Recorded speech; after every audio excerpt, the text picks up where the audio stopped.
Welcome back, everyone. My name is Nick, and this is my channel, Counter the Narrative. I like to do things a little different here. I like to talk about complex concepts and ideas, but break it down into analogies and real-life situations and emotions to help explain them. I like to relate concepts to everyday life to help others see something that they may not be able to see themselves. I relate it to an emotion or feeling they've encountered in reality. I prefer to do this instead of telling you what to do or throwing terms and labels at you. Only you know the best way to help your own life, and terms and labels put things in boxes or paint situations with broad brushstrokes. By the end, I promise you'll learn something new or see a different way to visualize everyday life. Hopefully even a slight change in perspective or even a major light bulb moment of, I never looked at it that way before. If you have one, please share it in the comments. I would love to hear it. Without any further ado, let's hit the intro and let's begin.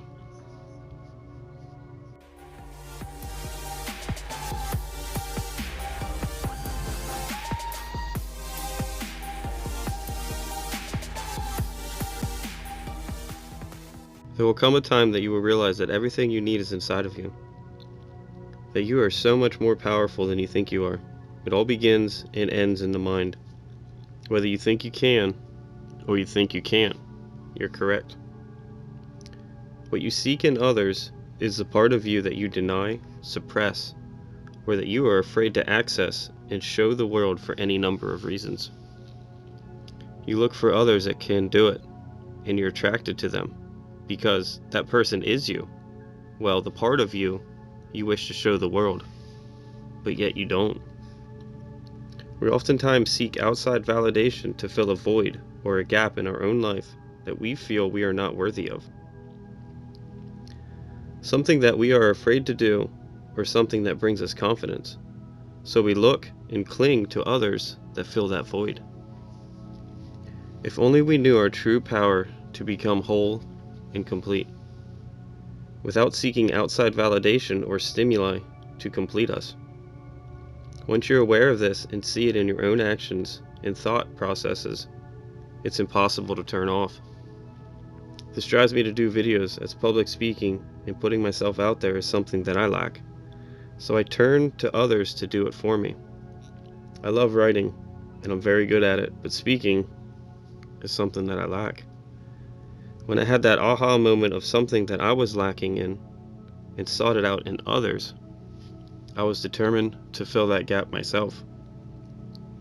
Now, if you don't believe me, look at the people you follow on social media and the voices that you listen to. Look at your friends, your lover, anybody or anything close to you. What do they provide for you that you can't do yourself or are not willing to do yourself, but yet want to? Are they saying what you want to say, doing what you want to do? Or are you living vicariously through them? Wishing that was you, or longing to be able to do whatever it is that they do? Are you afraid to say or do something, or can't find the words? So you find others that do that for you. I did, and I still do. But now I'm consciously aware of it and working on it, and I hope you do as well. We don't need to be able to do everything. This isn't what I'm saying.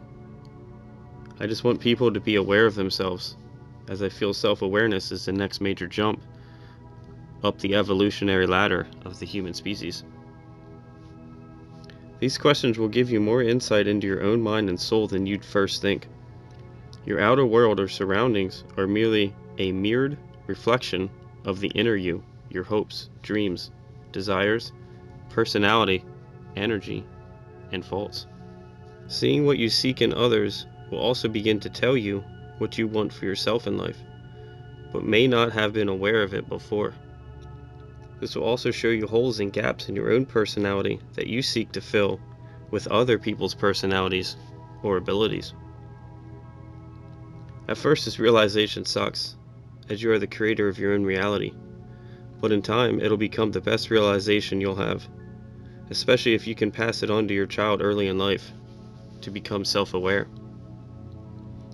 We are the bridge generation, the generation that starts to figure out the world and then passes it down to our children and our grandchildren. With just this simple realization of becoming aware of your own minds and surroundings can forever change the world. Our outside reality is merely a projection of our inner reality, our own mind, and everything it entails. I'll give a short example that makes sense to me and helps me visualize what I'm trying to explain. Think of your brain as a roll of film for a movie going through a projector or your eyes, and being shown on the screen the reality you see through your eyes. It is not the screen that is projecting the image from the film. It is merely showing you the film running through the projector. Just like it's not the outer world that is showing their own fears and doubts, but your mind projecting your own fears, doubts, and successes into the world. Your outer reality is simply a mirror image of your inner world, your mind, and your consciousness. Much like the movie screen is the mirrored image of the film projector. Your eyes only pick up on raw data, colors, shapes, objects, but it is your mind that interprets that data to determine threats, friends, intent of comments, and so forth. The eyes are blind when it is actually the mind that sees. When we change our inner mind and the way we view the world, we start to change the outer reality. Think of when you're happy compared to mad or sad, and how you interpret the outer world. We attract what we want into our life and reject what we don't want in our life, based mainly on the mood we're in, or how our minds interpret the outer world. You use your mind, the movie film, then your eyes as the projector, to project your internal thoughts and feelings, or movie, into the world, and the movie you see on the screen, or for this example, the outer reality, shows you exactly what's on the movie reel. It all begins and ends with the mind. What you feel is what you see. The energy you put out into the world is more times than not what you'll get in return. To change your outer reality or situation, you must first change your inner reality. Your outer reality will not change without changing your inner reality first. Your thoughts, emotions, feelings, and actions all determine this. Self-accountability, awareness, and shadow work are the keys to transformation. I hope this made sense, as this is a pretty complex idea, but once you see it, you can never unsee it. Please stick around to the end for the outro and my own personal message to the world. If you found this useful and had an aha moment, please let me know in the comments below. I'd love to hear. My goal in this world is to help others understand what this reality is and how best to navigate it. If you enjoyed, please like, share, and subscribe, and find me on other social media platforms for more. Links and names in the description box below. I'm going to be doing a lot more videos like this coming up. Once again, this is Nick from Counter the Narrative, and until next time, be the change you wish to see in the world. God bless.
care of that.